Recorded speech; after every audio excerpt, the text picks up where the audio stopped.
My aim this morning is to inspire you. So wherever you're at, I want to inspire you. So my question for you guys is, are you prepared to be inspired? Are you prepared to be encouraged? Yes. Good, this is good. Okay, so for you kids who are coming this morning, can I ask that you guys take one thing away from what I speak? Find something that I mention or talk about, grab one point that you can remember, and take it away with you. Is that cool? Cool. And for everyone else, because you're all big enough, you can take 2 points away. Take more, if that. Okay? So that's for the kids. Just take one thing away. So as you know, our topic, is it this month or this term, is prayer. And so last week Dave spoke and Robin's also spoken about it. And when I first kind of thoughts about it, I was like, well, prayer is communication with God, but I mean, I googled it and kind of looked up a few different types of prayer. So this is one of the results I got. There's 4 different types of prayer. There's adoration, which is like showing honour or respect to God. There's confession, telling God the stuff that's done wrong. There's thanksgiving, where we thank God, what Stella mentioned before, that's pretty cool. And the one that I really want to focus on today, and I'll elaborate on, is petition. So to request or ask something of God. One of the definitions of prayer I came across. I'll read it to you. Prayer is the belief that God can be petitioned to intervene and effect changes in nature and the course of world events and in your daily lives. I'll say that again to sink that in. Prayer is the belief that God can be petitioned to intervene and effect changes in nature in the course of world events and in your daily lives. Amen. Yes. So I was like, well, that's powerful. So church, this morning, I want to introduce to you prayer as a weapon.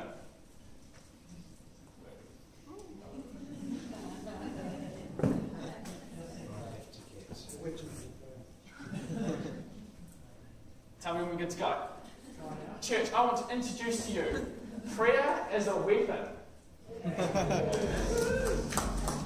Crank it.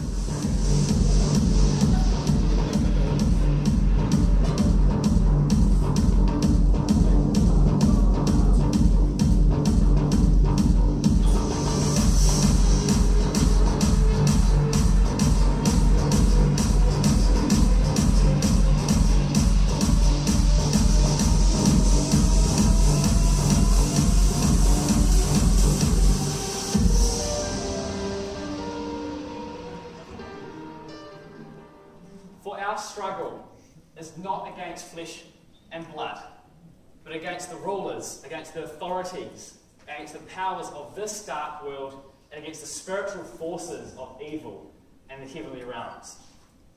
That's found in Ephesians 6:12.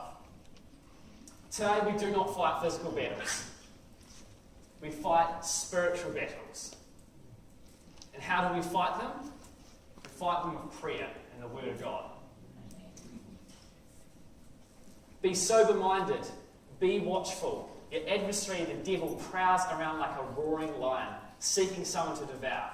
1 Peter 5:8. Our enemy is out there to cause frustration, to cause arguments, to, when you're trying to be focused, cause distraction. He wants to, anything he can, any scheme he can, he wants to cause conflict and take your peace away in your lives. And so prayer is how you fight this. In Job 1:7, when God asked Satan, where have you been? Job 1:7, the Lord said to Satan, from where have you come? Satan answered the Lord and said, from going to and fro on the earth and from walking up and down on it. So he is prowling around. He's got power. I mean, God's definitely stronger, but he fights back.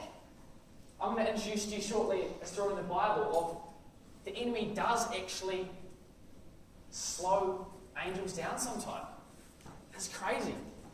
There's actually a physical battle. Like when you have an argument at home, yeah, maybe there's a valid point to each side, but maybe is that partly that could be the enemy trying to cause conflict in your family.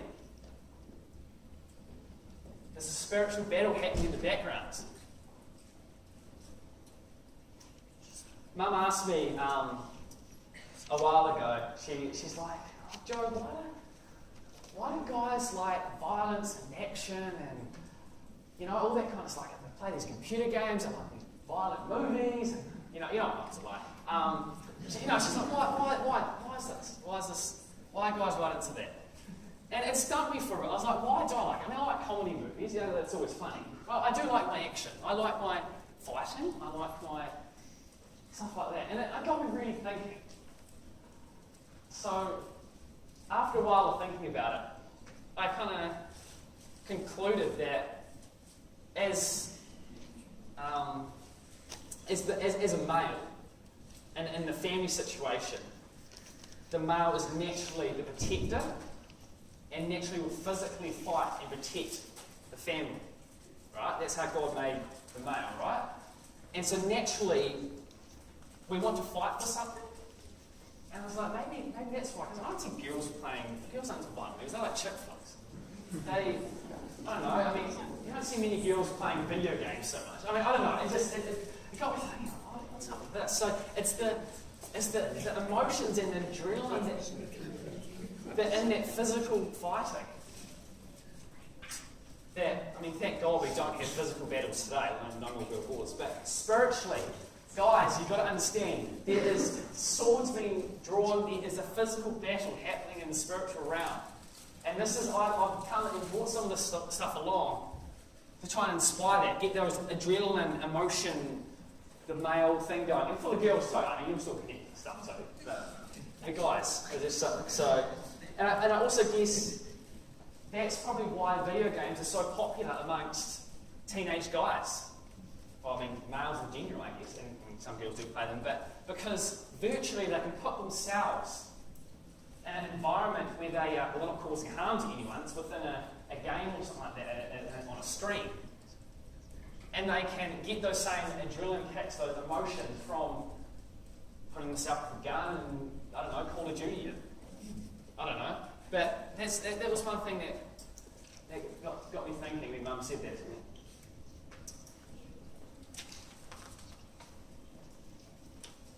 Remember Dave said last week that in our prayer meetings before church, the majority are females. I was like, man, females got it down. I don't know, it hit me, I'm like, so,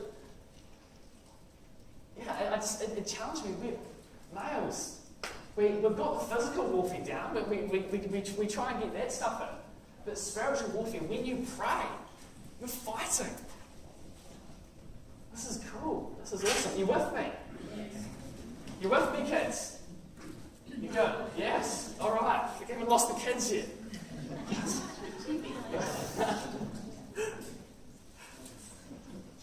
Now, in my quiet times lately, I've been reading through Daniel. Now, Daniel, after about, chapter 7?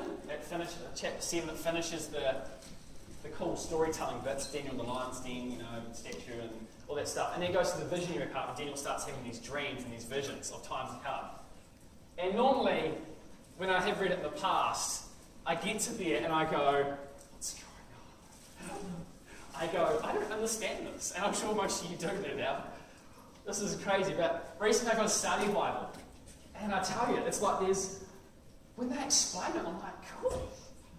This guy's having a vision about like this thing, and this is like for example, in Daniel chapter 10, they're talking about the empires, Alexander the Great conquers the known world, the empires split into 4, conflict between Ptolemy, and I was just like, hey, this is sweet, I understand this history, I did about Alexander the Great, Egypt, this is cool. And so, and this is like, I don't know, it's once someone explains it a little bit in the study notes, I'm just loving it. And one of the things in Daniel chapter 10, Daniel has this vision of the future conflicts that are to come. So the reason why he has this dream is because Israel's right in the middle of it. He's got the what empire is it? The Ptolemy's empire, the Ptolemaic empire, and the Seljuk empire, which is kind of the Babylon, kind of that area coming down, and Israel's kind of in the middle there. And so that was why Daniel was having this vision, because it involved Israel in the times to come. And so he saw this vision, and he's blown away. He's like, oh my gosh, this is going to happen. So he fasts and he prays for 3 weeks. For 3 weeks. And crazy enough, nothing happens for 3 weeks. Then after 3 weeks is over, an angel comes to him. And so the angel's like, sweet, I've been sent to answer your prayer. And that angel was sent 3 weeks ago.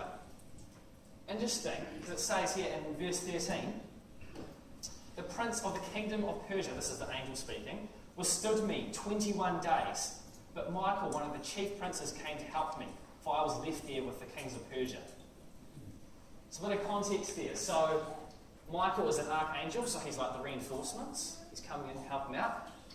An enemy angel associated with the prince of Persia, wasn't the physical prince of Persia, because physical being you can withhold an angel, but an evil angel associated with the prince of Persia held that angel back for 3 weeks.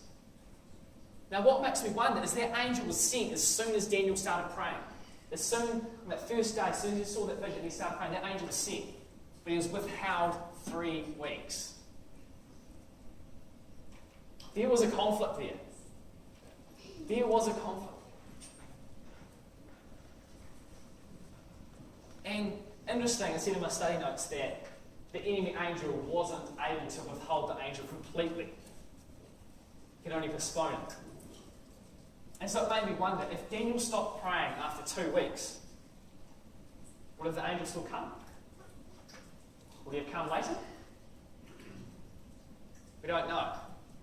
But it makes me think that, how do you guys not know that the prayer that you prayed years ago, an angel was sent to answer that prayer? But there's a spiritual battle going on, and you need to keep on praying. How do you know? Because this blew me away. When I realised an enemy angel can withhold another angel. I mean, I was just like, whoa, that's crazy. Like, and another story in the Bible I'll take you to. In Luke 1, you got Zechariah and Elizabeth, who both righteous before God, but Elizabeth is barren. This is the mother and father of John the Baptist, I think. Yeah. And to be barren back then, that was like a curse. It was like society would have seen them as they've done something wrong, they've been cursed by God, they're rejects or something like that. And I tell you, they would have been praying about this big time. God, we want a kid. I mean, back then, I guess if you didn't have any children as well, there's nothing to pass to the family name on either. And so they would have been praying, and further down when Zechariah he was chosen to go into the Holy of Holies that time of the year. And he went in and he saw an angel. And the angel said, "Fear not, for your prayer has been answered. Elizabeth will conceive and you will have a child." And he doubted, and he became mute because he didn't believe because of his lack of faith. But it's like, it made me think, did the angel get sent maybe how many years ago? I mean, they could have been married, I don't know, 5 years. Maybe they started praying they've been praying for 5 years. Maybe were they not praying enough? I don't know. I mean, would it come quicker if they prayed more? I don't know. Does more prayer mean a quicker answer? I don't know. But what I do know is that God will answer their prayer in the way He needed to do it, in His time.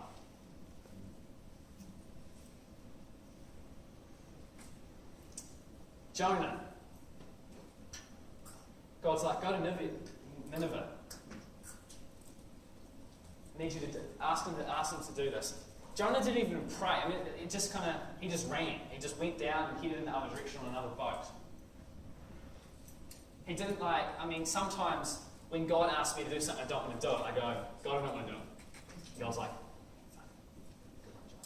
I don't know, I think God's got a sense of humour. Like, he knows what to do. And he says the right things. He goes, well, just trust me and start by just doing this. But Jonah didn't even do that. He just, I'm out of here. Jumped on a ship. Even when there's a massive storm outside, he's lower down on the deck sleeping. I mean, he's completely ignorant to the fact that God's trying to do something. If there was a battle going on in his spiritual there, the enemy did not want Jonah to have compassion or feel motivated to go to Nineveh. He wanted him just to not care.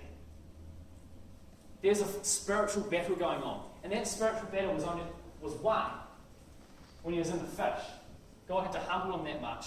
But he prayed, in Jonah 2, that prayer he prays, it was then that when he prayed, he used his weapon. He said, all right, God, I'm stupid. I'll run away. And he used that sword. And it wasn't until then that he got his heart right. And then the fish vomits him up on dry land. But it's like, it just amazes me that the enemy actually does really have power. And that there's a spiritual battle going on, and even in small things. I mean, it's like, well, is there even like how there's an evil angel associated with the Prince of Persia, is there an evil angel associated with certain things as well? I mean, this stuff is starting to fascinate. This is crazy. And so what I want to encourage you guys is that there's no prayer too small or insignificant to God. It may just be a little wee argument, but maybe was there some spiritual stuff happening behind it? Was the enemy trying to get in there? Pray. Dad used to joke with me, oh, God doesn't hear our prayers because he's too busy finding people car parks. I pray about car parks, so we're going to prays for car parks. I do. I have to admit, it is a pain when you go to the mall or something. It's just, I can't find a car.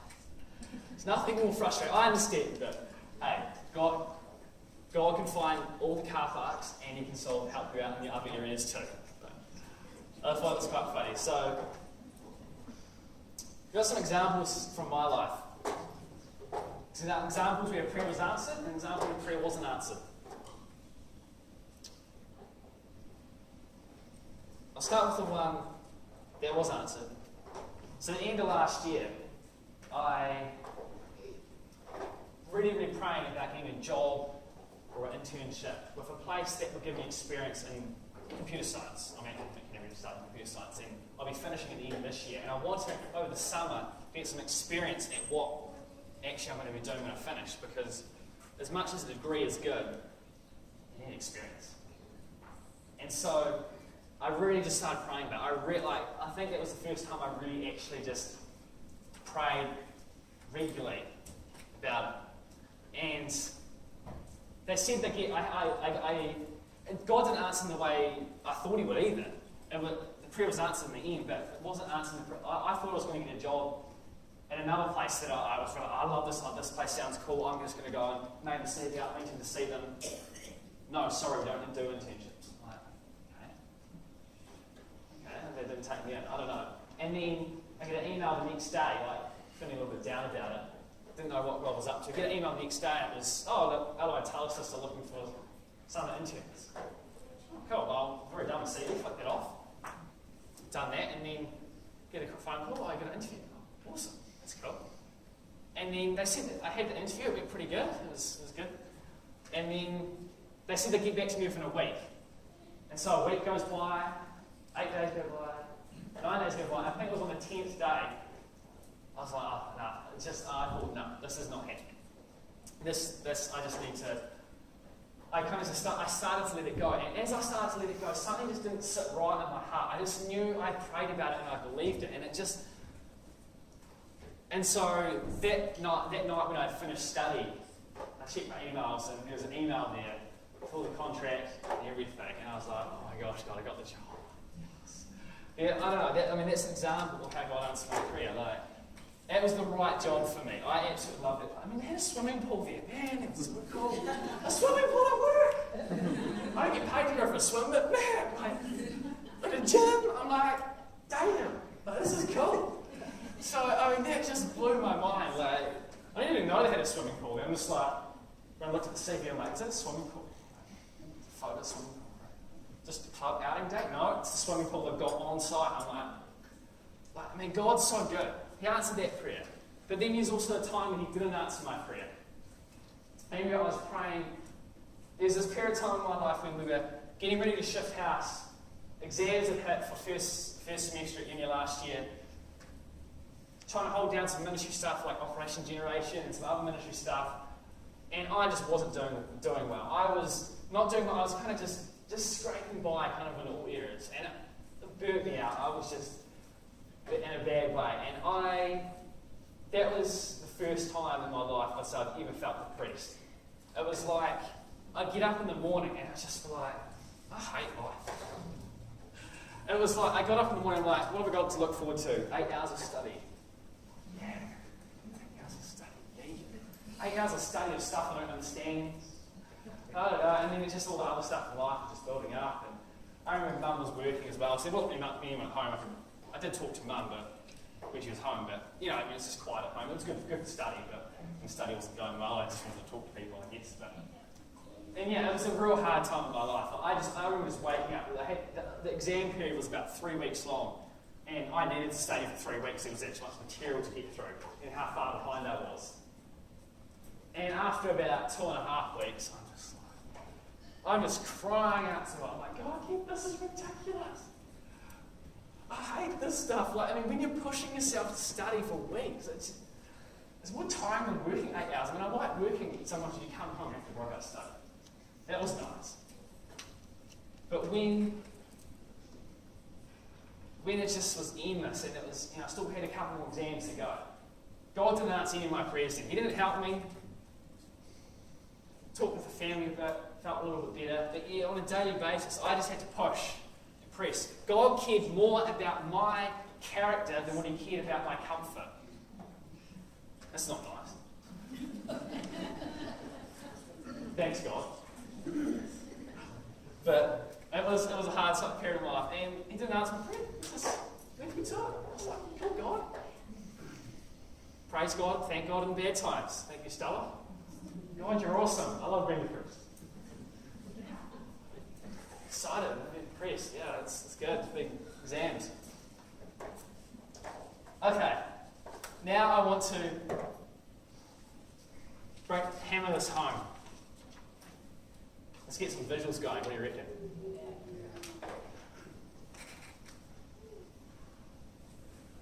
Prayer is a battlefield.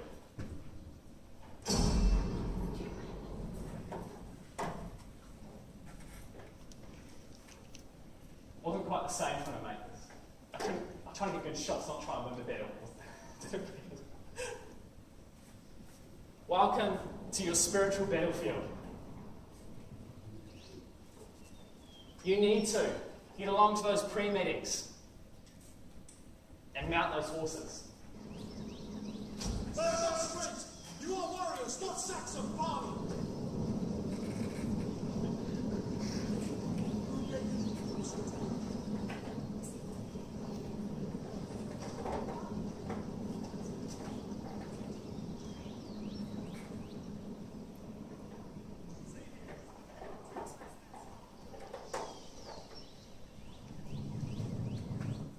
You need to stop when your day isn't going well, when frustration's happening. Maybe just 30 seconds, just stop what you're doing and pray.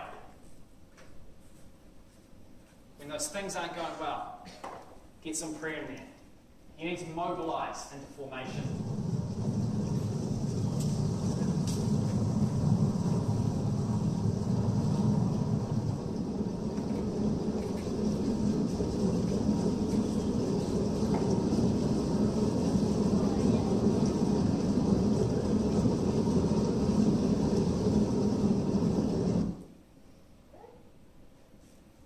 pray together. You need to have some quiet times. You need to prepare yourself for the day. Just in the morning, take 10 minutes. Sometimes in the evening, sometimes I rotate between them because sometimes your day is busy. 10 minutes. Maybe just listen to God, pray with God, read some Bible. You need to brace yourself for the enemy's attack. You need to get into square formation.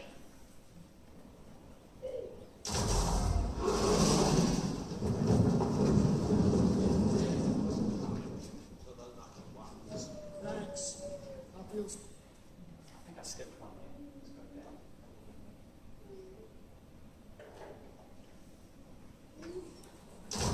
Square formation! I just love the comments that guys make. Can we stop getting them in reading so? Pray together. You need to fight together, for there's power in numbers. There's something significant when you pray together. If two of you agree on earth about anything they ask, it will be done by them, by my Father in heaven. Matthew 18:19. For you are sons and daughters of Christ, who has already won the war. He won the war on the cross. The war's won.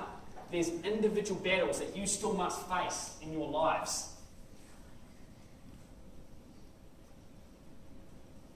How do you not know that your angel that was sent to answer your prayer is being held back spiritually on a battlefield? It's being held back. You've been armed with the weapon of prayer, the sword of the Spirit. Use it. You are the hand-picked best soldiers in the army because God won't allow you to be tempted, trialed, beyond what you can bear. So therefore, the challenges you face, you have been fully armoured for. You're not just the Roman legionaries. You're not just the elite Roman legionaries. You're the Praetorian Guard, the hand-picked best to guard the emperor. In the heat of battle, when stuff's going on, what are you going to do?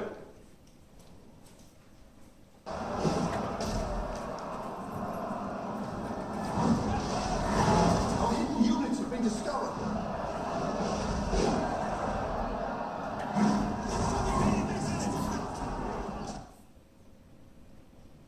What will you do when you're surrounded?